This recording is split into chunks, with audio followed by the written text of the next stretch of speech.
Nous sommes dans la dernière ligne droite avant Hanouka.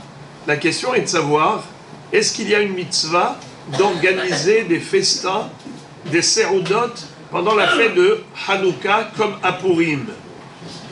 Le Shulchan Aruch dans Siman Tavreshaim Tzaïf Bet nous enseigne que il n'y a pas de mitzvah d'organiser des festins.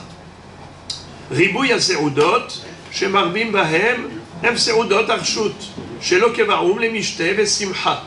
Justement, différemment de Purim, les Chachamim ont institué à Hanouka la mitzvah d'allumer les nerot, de chanter le Hallel, de remercier Dieu dans la Tfila en récitant Al Nissim, n'est-ce pas? Dans Modim Anachnulach, dans Nodelecha, dans Birkat Amazon, on dit Al Nissim Al Purkan, et on raconte le miracle de Hanouka en exprimant notre gratitude envers Akadosh Baruch Hu, mais sans plus.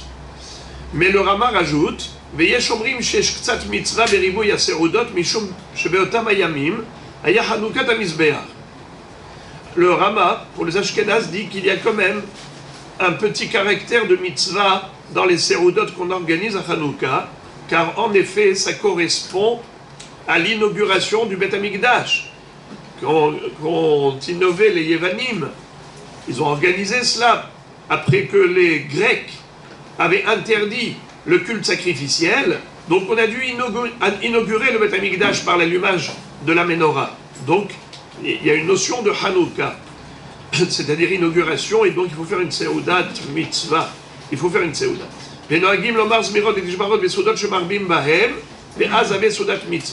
Le Rama dit, si vraiment, en plus on récite des hommages à Dieu, on fait des divrei Torah, on chante des louanges à Akadosh Baruch Hu, alors on peut réellement donner à sa Serouda une vraie dimension de mitzvah.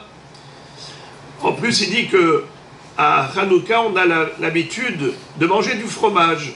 Pourquoi cette coutume? Eh bien, c'est en souvenir du fromage que Yehudit, la fille de Yochanan Kohen Gadol, avait donné au chef d'état-major grec pour le décapiter. Comment il a fait? D'abord, il lui a fait croire qu'elle était prête à l'épouser parce qu'elle était extrêmement belle, et quand elle a fait rêver, elle lui a donné à manger du fromage salé, ensuite elle lui a donné à boire du vin, et il était assoupi profondément, plongé dans un sommeil. Eh bien, c'est comme ça qu'elle en a profité pour le décapiter. Elle a pris la tête avec elle dans son panier.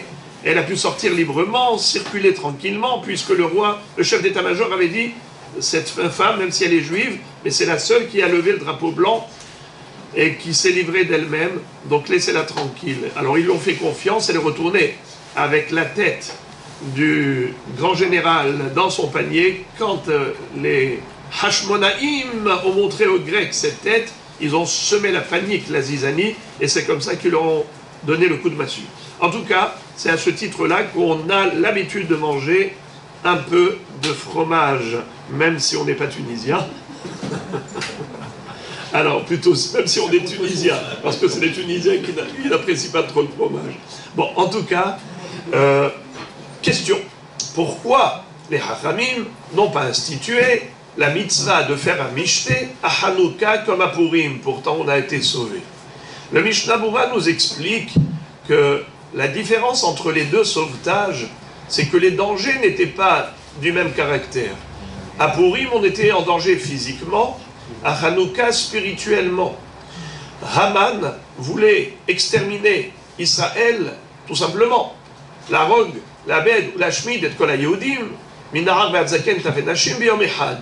Le 13 Adar était réservé, destiné à être une date d'extermination physique du peuple juif. Même si on se convertissait à la culture perse, ça ne pouvait pas sauver la personne.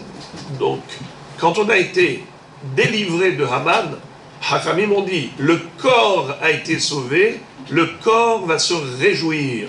Et on va manger, on va boire du vin, on va faire la fiesta pour montrer que, en effet, Haman n'a pas réussi, comme beaucoup d'ennemis, à éradiquer Israël, car Hine lo yanum velo yishan shomer Israël. Dieu est avec nous et il nous protège dans toutes les générations. On a traversé les millénaires d'exil, Baruch Hashem, et que ce le soit ainsi toujours que Dieu nous protège de tous nos ennemis. Mais à Hanouka, le danger était d'ordre spirituel. C'était l'âme juive qui était menacée.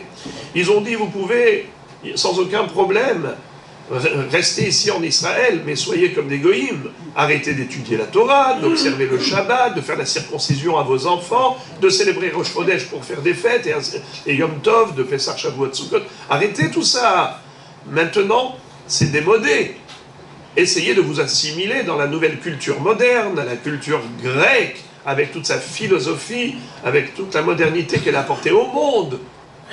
Eh bien, les Hashmonaïm ont dit, on préfère mourir en tant que juifs plutôt que vivre comme des goïms, et ils ont été livrés guerre, alors qu'ils étaient très peu nombreux, faibles par rapport à l'armée puissante grecque qui était en face d'eux, et Akadosh Baruch Hu a montré, comme je l'ai dit, qu'il est toujours là à protéger et accompagner ses enfants, surtout quand ils sont prêts à se sacrifier pour la Torah que Dieu nous a donnée. Eh bien, c'est comme ça qu'aujourd'hui, après avoir inauguré le Beth Amikdash, le Saint-Temple, avec l'allumage de la Menorah, aujourd'hui, qu'est-ce qu'on fait? On allume la Hanoukia dans toutes les maisons juives, on chante le Hallel, on récite Al-Anissim dans la Hamida. Ce sont des actes d'ordre spirituel parce que le miracle était pour une délivrance spirituelle. Am Israël haï sur les deux plans, physiquement et spirituellement, et nous espérons, Be'ezrat Hashem, être toujours là pour être le Keli du Kiddush Hashem, l'objet de la sanctification du nom divin, jusqu'à la venue du Mashiach Bekarov B'Yameinu. Amen.